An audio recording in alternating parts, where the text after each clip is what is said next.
김민재가 대한민국 축구 역사상 최초로 유럽 5대 리그 중에 2개 리그에서 우승을 하면서 전무후무한 대기록을 써버렸습니다. 물론 김민재가 소속된 바이에른 뮌헨은 이미 5월 초에 우승을 확정짓긴 했지만 당시에는 원정 경기에서 무승부를 거두면서 자력이 아니라 레버쿠젠도 비겨줬기 때문에 자동적으로 우승을 당한 셈이었거든요. 때문에 막 엄청 기쁘다는 느낌이 들지 않고 왠지 모르게 현실감이 없게 느껴졌습니다. 그러나 이번에는 달랐는데요. 뮌헨의 홈구장인 알리안츠 아레나에서 뮌헨글라드바흐를 2대0으로 이긴 뒤에 트로피 세레머니를 하는 걸 직접 보니까 그제서야 실감이 나면서 가슴이 벅차올랐습니다. 솔직히 말하면 뮌헨이 우승을 확정한 직후에는 한국 팬들이 기분 나쁠 만한 일들이 좀 많았잖아요. 우승 확정 이후에 올라온 뮌헨의 유튜브 영상에 썸네일에서 김민재만 쏙 빠져 있었던 일이나 우승 이후에 뮌헨의 훈련장에서 우승을 축하하는 가드 오브 아너 행사에서도 김민재가 빠지면서 김민재 패싱 논란이 불거졌기 때문입니다. 오죽하면 한국뿐만 아니라 해외 팬들까지도 인종차별이 아니냐면서 거센 항의를 했고 바이에른 뮌헨 구단은 뒤늦게 김민재가 꽃가마를 타고 있는 이미지를 올리면서 성남 민심을 가라앉히려고 했습니다. 그동안 독일 언론들이 워낙 김민재에 대해서 유독 엄격한 기준으로 평점을 짜게 주고 나이어보다 계속 저평가하는 느낌이 들다 보니까 그동안 참아왔던 한국 팬들도 이번에는 분노를 표출한 모습이 매우 많기도 했죠. 아킬레스 건염이라는 부상을 안고도 팀을 위해서 몸을 바쳤던 김민재를 대하는 구단의 태도에 고래도 진짜 엄청 섭섭했습니다.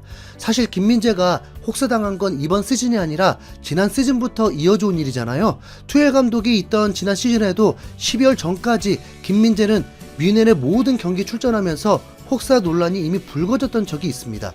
철기둥이라는 별명답게 가혹한 일정 속에서도 부상을 당한 다른 선수들의 빈자리를 메우면서 묵묵히 자기 자리를 지켰었죠. 그런데 돌아온 건 투엘 감독의 선수 탓이었고 결국은 어이없게도 나이어에게 주전 경쟁에서 밀리는 듯한 모습까지 나왔는데요.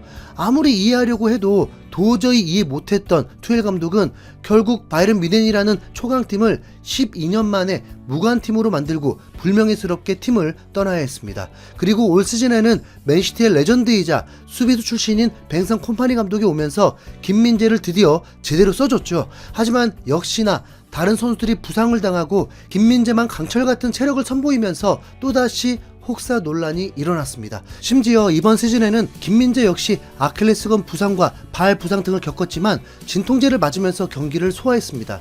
특히 서브로 영입한 일본 선수 이토 히로키는 시즌 전부터 부상으로 신음하다가 복귀하고 나서 또 금세 똑같은 부위를 다치면서 올 시즌에 단 6경기만 뛰었습니다.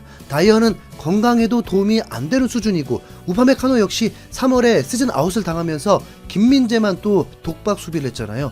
분데스리가와 챔피언스리그, 컵대회를 포함해서 김민재는 올 시즌 공식전 43경기 출전해서 무려 3,593분을 뛰면서 팀 내 출전 시간이 2번째일 정도로 최선을 다했습니다. 그렇게 온갖 고생을 다 했는데 우승 이후에는 또다시 김민재 패싱 논란까지 생겨버리니 한국 팬들이 지치고 화나는 건 당연합니다. 그러나 이번 우승 트로피 세레머니 영상에서는 김민재가 소외되지 않았습니다. 26명의 1군 선수단들 중에서 6번째로 꽤나 일찍 트로피를 들어 올리게 되면서 제대로 인정받는 느낌을 받게 해준 건데요. 솔직히 독일 현지 분위기만 보면 이번 세레머니의 주인공은 토마스 뮬러입니다. 뮬러는 바이에른 뮌헨의 유소년에서 시작해서 지금까지 뮌헨에서만 뛰었던 원클럽맨으로 이번 시즌을 끝으로 뮌헨과 계약이 끝납니다. 이대로 영원한 뮌헨의 선수로 은퇴를 할지 아니면 미국으로 진출할지는 미정이지만 뮌헨의 살아있는 전설이라고 봐야죠. 때문에 팀의 주장인 노이어가 맨 처음으로 트로피를 드는 영광을 뮬러에게 주면서 감격스러운 마지막 트로피를 들게 된 겁니다. 참고로 뮬러는 뮌헨에서 뛰는 동안에 분데스리가 우승만 13번을 했고 챔피언스리그에서도 2번이나 우승했습니다. 포칼컵은 6번, 슈퍼컵은 8번 우승했고 피파가 주관하는 클럽 월드컵도 2회 우승으로 우승 트로피만 30개가 넘거든요. 게다가 월드컵도 우승했고 돔왕까지 하면서 발롱도르만 빼고 받을 거 다 받은 선수입니다. 손흥민의 우승을 너무 간절히 바라는 입장에서 너무나 부럽다는 생각이 들 수밖에 없는데 아무튼 그렇게 뮬러의 순서가 지나갔습니다. 그리고 다음이 바로 토트넘을 떠나서 무관의 저주를 드디어 풀어버린 케인이었죠. 케인은 너무나 감격한 나머지 한 번도 아니고 2번이나 트로피를 높게 들어올리면서 우승의 기쁨을 한껏 누렸습니다. 그리고 세 번째가 케인을 따라 뮌헨에 온 관전 수비의 달인 다이어였습니다. 밀러도 인정, 케인도 인정인데 다이어는 참 진짜 친구 잘 만나서 손흥민보다 먼저 우승 트로피를 드는 게 여러 생각이 들더라고요. 그리고 올리세, 라이머 순으로 트로피를 드는데 케인이 자꾸 숨으려는 김민재를 이끌고 앞쪽으로 내세우는 장면이 보였습니다. 아무래도 케인과 함께 입단한 동기이기도 하고 또 영혼의 파트너였던 손흥민도 있으니까 김민재를 배려해주는 모습이었는데요. 이 장면을 보면서 또 재밌었던 게 김민재는 사실 우승 세레머니를 케인보다 먼저 나폴리에서 한번 해본 적이 있잖아요. 어찌 보면 우승 경험에서는 김민재가 선배인데 케인이 김민재 보고 세레머니를 하라고 용기를 주는 것 같은 모습이 순간 웃겼습니다. 그래도 한국 팬들을 위해서라도 들어 올려야죠. 그리고 김민재는 우승 경험자답게 한 차례 페이크도 주면서 여유로운 세레머니로 빅리그에서의 두 번째 우승을 맛봤습니다.